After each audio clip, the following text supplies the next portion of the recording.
তীব্র শীত ও ঘন কুয়াশার মধ্যেও থেমে নেই হাওরের কৃষিকাজ।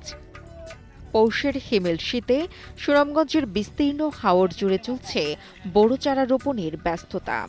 ভোর থেকে সন্ধ্যা পর্যন্ত ক্ষেতের পানিতে দাঁড়িয়ে ধান রোপণে ব্যস্ত সময় পার করছেন কৃষকরা। সুনামগঞ্জের হাওর অঞ্চলে ধানই মানুষের জীবন জীবিকার প্রধান ভরসা। তবে বড় মৌসুমের শুরুতেই দুশ্চিন্তায় পড়েছেন কৃষকরা। তাদের অভিযোগ, ফসলের প্রয়োজন অনুযায়ী সেচের পানি পাওয়া যাচ্ছে না।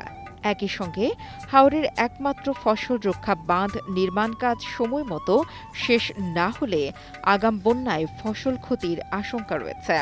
তাই দ্রুত বাঁধ নির্মাণ কার্যক্রম সম্পন্নের দাবি জানান হাওরবাসী। পানি নিয়ে যে সংকটে আছি, এর জন্য আমরা খুব বেশি দুশ্চিন্তায় আছি। আমরা পানির অভাবে কৃষিকাজ করতে পারতেছি না। বিল বাদাল লাগছে, তারা খারা গুদ্যা তারা পানি ছেড়ে দেয়, এক বিল তো আর বিলও পানি জাগিয়ায়। আমরা এই পানির সমস্যা তারা কইলা, এতে তারা আমরা কথা মানে না। আমরা বিল খাই তুইব আগে 7 মাসের আগে খাই তো তারা বিল, বুঝছেন নি? ওই আমরা সমস্যা আছে, বাঙ্গা দিয়ে তারা চাই দেয় পানি। প্রত্যেক বছরই ফাইনে মারে আমরা আমাদের শুধু বেড়িবাঁধগুলোর জন্য।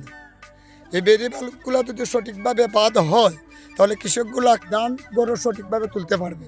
আপনাদের কাছে বিনীত অনুরোধ, যে আওরগুলো আমাদের আছে বেড়িবাঁধগুলো যাতে সরকারের দৃষ্টি আকর্ষণ করতে, বেড়িবাঁধগুলো সঠিকভাবে যথাযথ সময়ে প্রতি বছরের মতো যে বেড়িবাঁধগুলো হয়। চলতি মৌসুমে জেলার ১৩৭টি হাওরে ২,২৩,৫০৫ হেক্টরের বেশি জমিতে বোরো চাষ হচ্ছে। আবহাওয়া অনুকূলে থাকলে এবছর ১৪ লাখ মেট্রিক টন ধান উৎপাদনের লক্ষ্য নির্ধারণ করা হয়েছে, যার বাজার মূল্য ৫,০০০ কোটি টাকারও বেশি।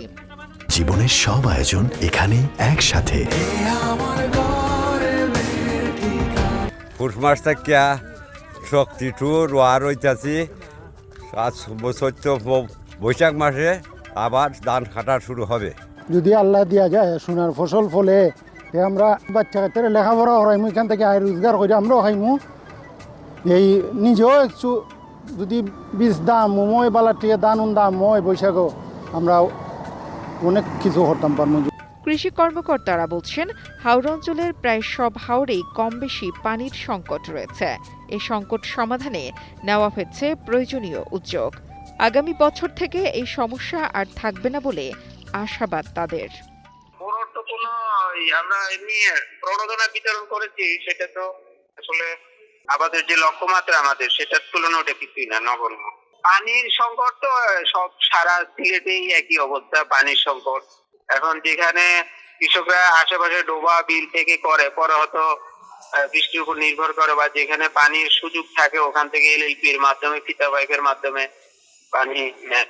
তো এটার জন্য আমরা একটা ফ্রি প্রকল্প থেকে বেশ কিছু এলএলপি দিয়েছি, এবং হলো বাড়ির পাইপ, সোলার, এই সিস্টেম গুলো আমাদের হাতে এইবার পুরোপুরি কাজে আসবে না, কিন্তু আগামী বছর থেকে পুরোপুরি চালু হয়ে যাবে।